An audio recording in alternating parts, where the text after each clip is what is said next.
जय हिंद दोस्तों, welcome to my YouTube channel साउ प्रिडिक्शन पर। तो दोस्तों, अब आईपीएल का अगला मैच आरसीबी और जीटी के बीच खेले जाना है। तो हम आज के मैच की बात करें, इससे पहले बात कर लेते हैं हम कल के मैच के रिव्यू के बारे में। कल का मैच आपको पता ही है, मुंबई और केकेआर के बीच में खेला गया। तो कल के मैच की बात करें हम, उससे पहले एक बात और कर लेते हैं दोस्तों। अगर आप मेरे चैनल पे पहली बार आए हैं तो प्लीज सब्सक्राइब करें मेरे चैनल। तो बात कर लेते हैं हम कल के मैच के बारे में। कल के मैच में कैसे क्या रहा, कैसे क्या घटा, तो उस पर बात करते हैं। जैसे कि आपको पता है कि केकेआर और मुंबई का मैच था। केकेआर के लिए बहुत ही जरूरी था प्लेऑफ्स में अपनी दावेदारी और ज्यादा मजबूत करने के लिए। और आपको पता है कि प्लेऑफ्स में जब आप जाते हो, पहले और दूसरे प्लेस पे रहते हो, तो वो बहुत ही अच्छा रहता है। आपको एक एक्स्ट्रा चांस मिलता है। क्वालिफायर 1 में आप हारते हो तो आप एलिमिनेटर खेलने का चांस मिलता है आपको। तीसरे और चौथे वाले को फाइनल में जाने के लिए 2 मैच जीतने पड़ते हैं। क्वालिफायर 2 जीतना पड़ता है, फिर एक एलिमिनेटर गेम भी जीतना पड़ता है। तो पहले और दूसरे प्लेस के लिए बहुत ही ज्यादा इंपॉर्टेंट हो जाता है कि आपको नॉकआउट गेम में एक एक्स्ट्रा मैच मिल जाता है। तो इसके लिए केकेआर के लिए बहुत ही इंपॉर्टेंट था कल का मैच, और वो जीतना भी चाहिए था उन्हें। और दूसरी तरफ बात करें तो मुंबई के लिए इतना कुछ खास रह नहीं गया इस सीजन में। आपको पता है कि वो बॉटम में चल रही है, 9वें नंबर पे चल रही है। और कल हार के बाद तो वो लगभग फिक्स है, बाहर ही हो चुकी है। सीजन कुछ अच्छा नहीं रहा, कैप्टन चेंज किया, टीम डिसबैलेंस हुई, काफी सवाल है, मैनेजमेंट पे काफी सवाल है। तो बात करते हैं स्टार्टिंग से कि कैसे क्या रहा। स्टार्टिंग में आपने देखा होगा, टॉस मुंबई ने जीता। और आपको पता है कि वानखेड़े में टॉस जीत के पहले फील्डिंग लेना स्वाभाविक सा रीजन है। वहां पर थोड़ा ड्यू फैक्टर भी पड़ जाता है, ग्राउंड छोटे हैं, रन्स काफी लगते हैं, चेस करना इजी हो जाता है, पिच काफी बढ़िया हो जाती है सेकेंड इनिंग में। तो ये सब सोच के उन्होंने अपना पहले बॉलिंग लिया। केकेआर आपको पता है अंडर प्रेशर थी, स्टार्टिंग अच्छी नहीं रही। और शुरू में जो कमाल दिखाया तुषारा ने, वो बहुत ही बढ़िया स्पेल था। उन्होंने 3 विकेट निकाले टीम के लिए। स्टार्टिंग में कमर तोड़ के रख दी केकेआर की, क्योंकि आपके टॉप ऑफ द ऑर्डर जो बैट्समैन है, आप उनको आउट कर देते हो। फिल सॉल्ट जो कि आपको पता है फॉर्म में चल रहे हैं, रघुवंशी ने 2 छक्के अच्छे मारे, लेकिन फिर विकेट दे बैठे। तो उनकी विकेट पे ऐसा लगा भी कि पिच में 2 पेस बाउंस है, क्योंकि जब 2 छक्के मारे, प्रॉपर टाइमिंग हुए, शॉट्स बहुत बढ़िया था, बहुत प्यारा शॉट था। उसके बाद टाइमिंग में ही वो मारने गए शॉट को तो कैच दे बैठे। तो वहां से पता लगा पिच में थोड़ा 2 पेस बाउंस है, उस तरीके से बॉल आ नहीं रहे जितना सपाट लग रहा है पिच। उसके बाद फिर आपने देखा होगा, नारायण को भी बोल्ड कर दिया हार्दिक पांड्या ने। पावर प्ले खत्म हुआ और उसकी पहली बॉल पे चावला आए, तो फिर रिंकू सिंह आउट हो गए। तो इस तरीके से 5 विकेट जब ही धाराशाही हो गई और केकेआर बिल्कुल बैकफुट पे आ गई। जब आपकी आधी टीम 6 ओवर में ही चली जाए पवेलियन में, तो फिर काफी सोचने पे मजबूर हो जाते हो आप उस तरीके की अटैकिंग क्रिकेट नहीं खेल सकते हो। आपको बहुत जरूरी है पार्टनरशिप की। और तारीफ करनी चाहिए हमें मनीष पांडे की। मनीष पांडे सब्सटीट्यूट में पिछले 4-5 मैचों से नाम तो रहता है, पैड करके बैठे रहते, लेकिन बैटिंग करने का चांस नहीं मिल रहा था। कल मौका मिला और कल वो बहुत बढ़िया खेले। जो पार्टनरशिप की जरूरत थी, वेंकटेश्वर अय्यर के साथ बहुत ही अच्छी पार्टनरशिप करी। पहली इनिंग के हीरो यही दोनों थे, वेंकटेश्वर अय्यर और मनीष पांडे। मनीष पांडे ये नाम नया नहीं है क्रिकेट में। जो क्रिकेट फॉलो करते हैं उन्हें पता है कि वो कितने भुने हुए चावल है, बहुत पुराने क्रिकेटर है। इंडिया की तरफ से आईपीएल में पहले इंडियन क्रिकेटर जिन्होंने शतक मारा था, वो मनीष पांडे ही थे। आज जो आप रोहित शर्मा, विराट कोहली और भी बड़े नाम सुनते हो, उनसे भी पहले इन्होंने 2009 में शतक मारा था, वो भी सेमीफाइनल में। आरसीबी के लिए खेलते थे वो उस टाइम, और जब बिल्कुल यंगस्टर थे, 18-19 20 साल के थे, तब उन्होंने शतक मारा था आईपीएल में। अपने टैलेंट को जस्टिफाई नहीं कर पाए। टैलेंट बहुत था उनमें, जिस हिसाब से उनकी बैटिंग है, टैलेंटेड खिलाड़ी है, तो उन्हें एक लंबा मतलब खेलना चाहिए था इंडिया के लिए। लेकिन आपको पता है उस तरीके से वो टैलेंट जस्टिफाई नहीं कर पाए। टीम इंडिया में भी चांसेस मिले, लेकिन वही है, रेगुलर वो फॉर्म में नहीं रहते हैं। जैसे टीम में जगह मिली, रन्स नहीं कर रहे हैं, फिर ड्रॉप हो जाते हैं, फिर डोमेस्टिक सर्किट में जाते हैं, वहां रन्स बनाते हैं, फिर आते हैं।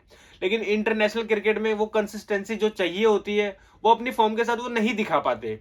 कैप्टन अच्छे हैं उन्होंने, आपने देखा होगा डोमेस्टिक सर्किट में कर्नाटका को अपनी कैप्टनसी में काफी सारे कप्स जिताए। जितने भी लीग्स होते हैं, सैयद मुश्ताक अली हो गया, रणजी हो गया, और भी एक दो हैं, तो वो ये अपनी कैप्टनसी में जिता चुके हैं कर्नाटका को। तो आपको पता है प्लेयर कैप्टन दोनों अच्छे हैं। डोमेस्टिक सर्किट में रन भी बहुत बनाते हैं, तभी कम करते हैं। लेकिन इंटरनेशनल सर्किट में जो मतलब प्लेटफॉर्म पे जो कंसिस्टेंसी चाहिए, वो नहीं दिखा पाते, यहीं लैग कर जाते हैं। तो कल के मैच में उन्होंने बहुत ही उम्दा इनिंग खेली। टीम को जब जरूरत थी, टीम पे पिच पे खड़े रहे। दोनों ने सिंगल डबल करके पार्टनरशिप को बढ़ाया, पार्टनरशिप को बड़ा किया, और दोनों ने मिलकर 80 रन जोड़े, जो कि बहुत ही क्रूशल था। आपने देखा होगा उस टाइम अगर विकेट गिर जाती तो केकेआर पूरा ही मैच से बाहर हो जाती। दोनों ने संभाले रखा, और वेंकटेश्वर अय्यर की भी जितनी तारीफ करी जाए बहुत कम है, क्योंकि उन्होंने बहुत ही एंकर रोल प्ले किया। जब वो आए स्टार्टिंग में सिंगल डबल करके गेम बनाया और एंड्स में हिटिंग भी दिखाई। आपने देखा होगा एंड में उन्होंने थोड़ा तेज खेल के टीम के स्कोर को भी अच्छा खासा 170 के करीब ले गए। 170 का विनिंग टोटल मतलब साबित हुआ, बाद में आपने देखा ही होगा। तो 170 रन बोर्ड पे थे, उस हिसाब से पार स्कोर लग नहीं रहा था। फिर बात करेंगे हम रन चेस की कि मुंबई से कैसे क्या गलती रही उनके रन। बात करते हैं मुंबई के रन चेस के बारे में। रन चेस में आपको पता है कि रोहित शर्मा और ईशान किशन आते हैं। एक तो जब से इंडिया टीम का सिलेक्शन हुआ है तब से आप नोटिस कर रहे होगे इंडिया के जो जो खिलाड़ी सिलेक्ट हुए हैं वो उस तरीके से परफॉर्मेंस नहीं दिखा पा रहे हैं। काफी ज्यादा धक धक हो रही है, क्योंकि भाई इन्हीं खिलाड़ियों से हमें वर्ल्ड कप जीतना भी है, तो इनका फॉर्म में रहना तो बहुत जरूरी है। दूसरी तरफ ऑस्ट्रेलिया के खिलाड़ी आप देख सकते हो, जब से वहां टीम अनाउंस हुई है तब से यहाँ सारे परफॉर्म कर रहे हैं। मिचेल स्टार्क को देख लो, पूरे सीजन में फीके नजर आए। कल उनकी यॉर्कर भी पड़ रही थी, पेस भी अच्छी आ रही थी। सिलेक्शन होते नाम आते ही 4 विकेट भी निकाल के दिखाए कल उन्होंने। तो मतलब उनकी परफॉर्मेंस में निखार दिख रही है। और दूसरी तरफ हमारे खिलाड़ी डाउन जा रहे हैं, तो इससे काफी टेंशन वाली बात है। लेकिन अभी टाइम है, आई होप वो दोबारा से उस प्लेटफॉर्म पे आ जाएंगे, जिस हिसाब से परफॉर्मेंस चाहिए वो करेंगे। तो बात करते हैं रोहित शर्मा और ईशान किशन के बारे में। दोनों ने ओपन किया, ओपनिंग अच्छी नहीं रही। ईशान किशन चौका और एक छक्का भी मारा। उसके बाद स्टार्क की बहुत ही तेज और अंदर आती हुई बॉल पे वो बोल्ड हुए। स्टार्क का आपको पता है सीजन साधारण सा रहा था, इस सीजन में विकेट्स भी नहीं निकाले थे और 24 करोड़ रुपए उन पे खर्च किए थे। लेकिन कल उन्होंने 4 विकेट लिए, टीम को जिताने में एक अहम योगदान दिया। फिर आपने देखा होगा मुंबई की 3 विकेट बहुत जल्दी गिर गई थी। तो इस तरीके के रन चेस में आपने देखा होगा जब 170 आपको चेस करने हैं, और जैसे नए खिलाड़ी है, आपने देखा होगा नए खिलाड़ी में नमन धीर है, तो ऐसे खिलाड़ियों को ये चांसेस पिक करने बहुत जरूरी है। क्योंकि एक तो आपको पता है कि जब ऐसी लीग है जहां पर सबका फोकस एक बड़े खिलाड़ी पे है, कि जैसे रन चेस ही करने हैं, तो सबको पता है ईशान किशन, रोहित शर्मा, हार्दिक पांड्या, इस तरीके के खिलाड़ी टीम में है, टीम डेविड है, तो सबका फोकस है कि हाँ भाई ये खिलाड़ी रन करेंगे। अगर उसी भीड़ में आपको मौका मिला है और आप रन कर दो तो अलग ही हाईलाइट हो जाओगे आप। तो ये एक बहुत ही क्रूशियल पॉइंट होता है आप यंगस्टर्स के लिए, जहां पर आपको मौका मिल रहा है तो आप इस जगह पर परफॉर्मेंस दिखानी बहुत जरूरी है आपको।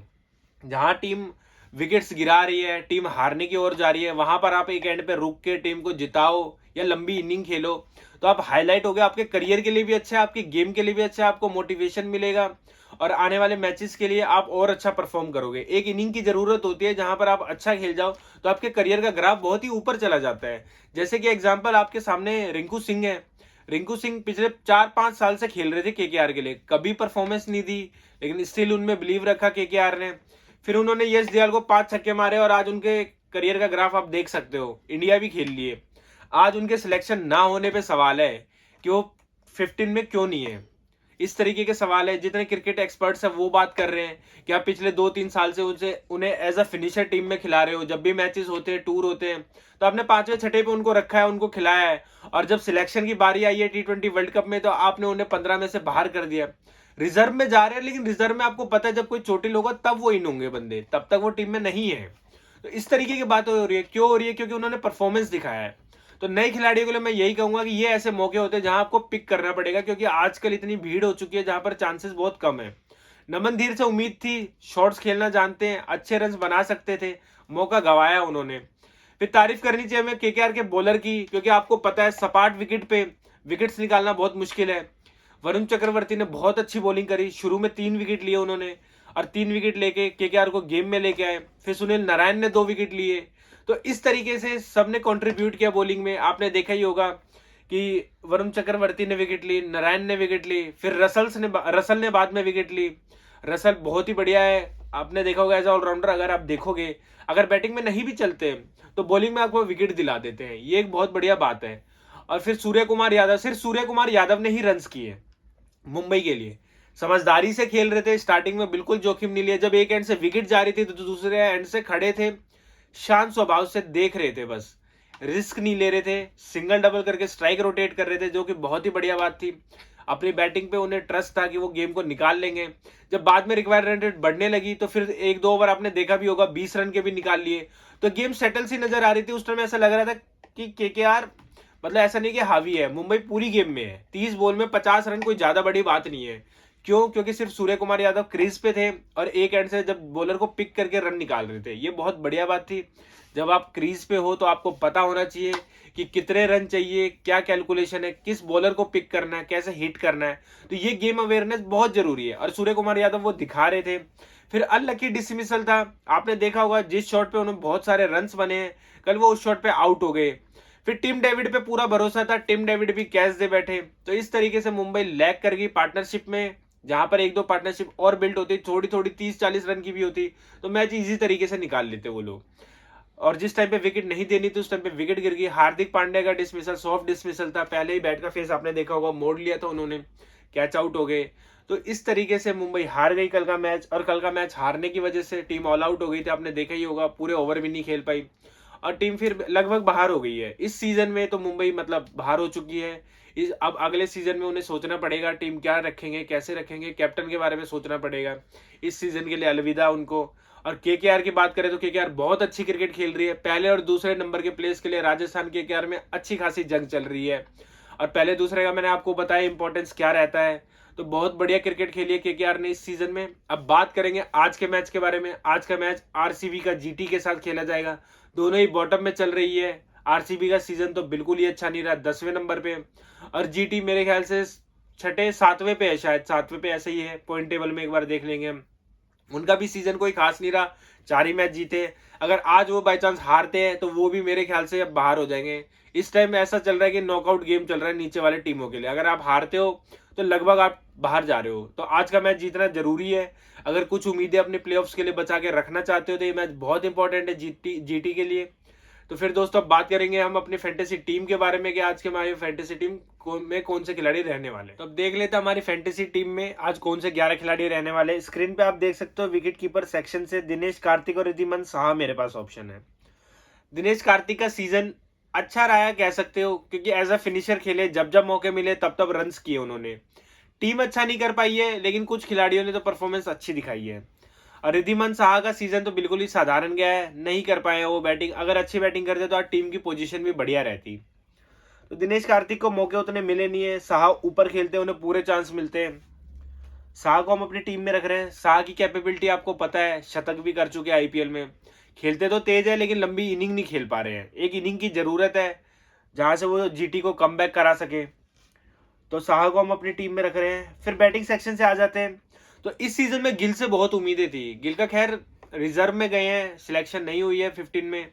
उनसे बहुत उम्मीदें थी, परफॉर्मेंस उस हिसाब से उन्होंने दिखाई नहीं, जो कंसिस्टेंसी उनके नाम के आगे जुड़ती है। आपने देखा होगा जिस हिसाब से खेलते हैं, स्ट्रोक मेकिंग प्लेयर हैं, टाइमिंग बहुत अच्छी है उनकी, और क्रीज पे रहना भी जानते हैं, ऐसा नहीं है कि हड़बड़ी में खेलते हैं। तो जिस हिसाब से नाम है, परफॉर्मेंस है, वो दिखा नहीं इस सीजन में। वो सीजन में ना दिखने के कारण ही जीटी मतलब उस हिसाब से परफॉर्मेंस नहीं कर पाई। इस टूर्नामेंट में नीचे जाने का कारण यही है कि ऊपर के प्लेयर्स अगर परफॉर्म कर जाते तो ये भी आज प्लेऑफ्स की रेस में रहते हैं। फिर गिल की फॉर्म उतनी साथ में नहीं है, तो गिल की एक लंबी इनिंग की जरूरत है। 1-2 इनिंग उन्होंने खेली है, 1-2 इनिंग और खेल देंगे तो परफॉर्मेंस आ जाएगी उनकी। फिर फाफ डुप्लेसी को अपनी टीम में रखते हैं। फाफ डुप्लेसी कैप्टन है, आपको पता ही है, और वो कभी भी एक बड़ी इनिंग खेल सकते हैं। फिर विराट कोहली पे बहुत सारी चर्चा चल रही थी कि T20 वर्ल्ड कप में जाएंगे नहीं जाएंगे। सिलेक्टर्स को भी पता है, हमें भी पता है कितने इंपॉर्टेंट खिलाड़ी है। गेम शिफ्ट करना जानते हैं, जब तेज खेलना तेज खेल लेते हैं, जब रुक के खेलना रुक के खेल लेते हैं। जब आपके नाम के आगे इतने सारे रन्स लगे तो वो आपने ऐसे ही नहीं मारे हैं, हर कंडीशन में रन्स बनाए हैं, तब जाके आपके इतने रन्स बनते हैं। ऐसा नहीं कि आपने सिर्फ इंडिया में ही रन मारे हैं या सिर्फ बैटिंग ट्रैक पे ही रन्स बनाए हैं, ऐसा नहीं है। एक कंप्लीट खिलाड़ी होगा वही 10,000 12,000 रन जोड़ सकता है। एक सिंगल कंडीशन वाला प्लेयर इतने रन्स नहीं कभी कर सकता। फिर विराट कोहली को हम अपनी टीम में रख रहे हैं। साई सुदर्शन बहुत ही अच्छा टैलेंट है, टैलेंट को जस्टिफाई करना है, ऐसा ना हो भीड़ में पीछे रह जाए। बहुत जरूरी है उनके लिए लंबी इनिंग्स खेलना, और मुझे उम्मीद है कि वो आज के मैच में भी अच्छी परफॉर्मेंस दिखाएंगे। रजत पाटीदार शुरू में फॉर्म में नहीं थे, बाद में उन्होंने 2-4 इनिंग बहुत ही अच्छी खेली। 20-20 बॉल में 50 रन मार दे रहे हैं। जो शॉट्स जिस तरह के खेलते हैं, छक्के मारते हैं, वो कैपेबिलिटी उनमें बहुत ही अच्छी है, तो उनको हम अपनी टीम में रख रहे हैं। फिर ऑलराउंडर सेक्शन से आ जाते हैं दोस्तों। तो विल जैक्स का लास्ट मैच कौन ही भूलेगा, जिस तरह से उन्होंने शतक किया 10-15 मिनट के अंदर, बाद में उन्होंने गेम खत्म कर दी। तो आप सोच सकते हो कैसे ताबड़तोड़ छक्के मारे होंगे। पता है हमें कि तेज खेलना जानते हैं, बस 1-2 इनिंग की जरूरत थी और वो आ चुकी है, और आप देखना आज भी उनकी परफॉर्मेंस बहुत अच्छी जाएगी। फिर मैक्सवेल को हम अपनी टीम में रखते हैं, 1-2 ओवर स्पिन करते हैं, आपने देखा ही होगा, विकेट भी निकालना जानते हैं। और आरसीबी का ट्रैक है जो थोड़ा बहुत स्पिन को फेवर भी करता है। वो तो मुझे पता नहीं, उनके थिंक टैंक पे सवाल है कि यूजी चहल को कैसे छोड़ सकते हैं। हाईएस्ट विकेट टेकर जिस ग्राउंड पे जिस जो बंदा ले रहा है, आप उसको टीम से रिलीज कर दे रहे हो। ये काफी सारे सवाल थे उनपे, अब पता नहीं क्या सोच के उन्होंने उन्हें हटाया। फिर मैक्सवेल को हमने अपनी टीम में रखा है। क्रिस ग्रीन ऑलराउंडर है और उन्हें हम अपनी टीम में रख रहे हैं। फिर बॉलिंग सेक्शन से आ जाते हैं। राशिद खान का आपको पता ही है कितने इंपॉर्टेंट खिलाड़ी है। बॉलिंग में 4 ओवर और बैटिंग भी कर लेते हैं, और अफगानिस्तान ने इनको कैप्टन भी बनाया है। और इनकी टीम में आप देखोगे, अफगानिस्तान ने इस बार बहुत सारे ऑलराउंडर्स को लिया है टीम में, जो कि जरूरी है। ऑलराउंडर की परफॉर्मेंस बहुत मैटर करती है। ऑलराउंडर बैटिंग बॉलिंग दोनों में ही आपको हेल्प करता है टीम में। और राशिद खान खुद भी इतनी अच्छी बैटिंग कर लेते हैं, फिनिशर का रोल प्ले करते हैं, बॉलिंग भी अच्छी करते हैं। तो मुझे उम्मीद है कि इस आईसीसी इवेंट में 1-2 बड़ी टीमों को तो हराना बनता है अफगानिस्तान के द्वारा। पिछले कुछ आईसीसी इवेंट्स में आए, नाम लेके आते कि अच्छा खेल रहे, अच्छी क्रिकेट खेल रहे हैं, लेकिन आईसीसी इवेंट में प्रेशर में आके वो सारे मैच हार जाते हैं, क्योंकि उनसे उम्मीद नहीं रहती। एक उम्मीद रहती है कि आप अच्छी क्रिकेट खेलोगे, बड़ी टीमों को से आप अच्छा कॉम्पिटेटिव क्रिकेट खेलोगे, हराओगे उनको। और बहुत ही जल्द ऐसा होने वाला भी, आप देखना। 1-2 मैच तो एटलीस्ट जीतेंगे ही जीतेंगे। पिछले कुछ टूर्नामेंट्स में नहीं जीत पा रहे, लेकिन अब से मुझे ऐसा लग रहा है कि इनकी परफॉर्मेंस में निखार आएगी और टीम बहुत अच्छा रोल प्ले करेगी। उनको हम अपनी टीम में। मोहित शर्मा का सीजन इस बार अच्छा नहीं रहा। जिस हिसाब से नाम है, जिस हिसाब से बॉलिंग है उनकी, उस हिसाब से हुआ नहीं उनसे। विकेट्स लेना जानते हैं, एंड्स के ओवर में बॉलिंग करते हैं। मेरे हिसाब से जब आपको पता है कि आपका बॉलर फॉर्म में नहीं है, ऐसा होता है एज अ खिलाड़ी, आपको पता है कि फॉर्म अप डाउन होती है। जब फॉर्म में हो तो एंड्स में वही खराब बॉल पे आपको विकेट भी मिल जाती है। इस टाइम फॉर्म साथ में नहीं थी उनकी, तो मेरा मानना है कैप्टन को उनको पावर प्ले में भी ट्राई करना जरूरी था।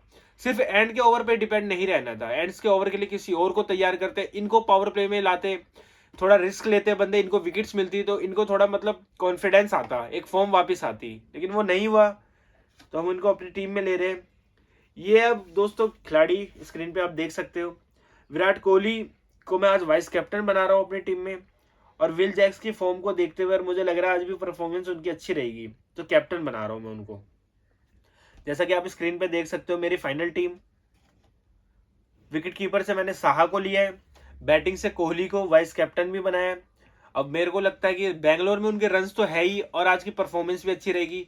बेंगलोर गलती से आज अगर जीत गई तो जीटी वैसे ही बाहर हो जाएगी। तो बेंगलोर अपना तो चलो वो बाहर हो चुकी है, वो दूसरे को भी बाहर करने में पूरी मदद करेगी। बैटिंग से विराट कोहली को vice captain, Faf du Plessis, Rajat Patidar, Shubman Gill और साई सुदर्शन, इनको लिया है मैंने। ऑलराउंडर से मैक्सवेल, विल जैक्स और क्रिस ग्रीन। विल जैक्स को मैंने कैप्टन बनाया।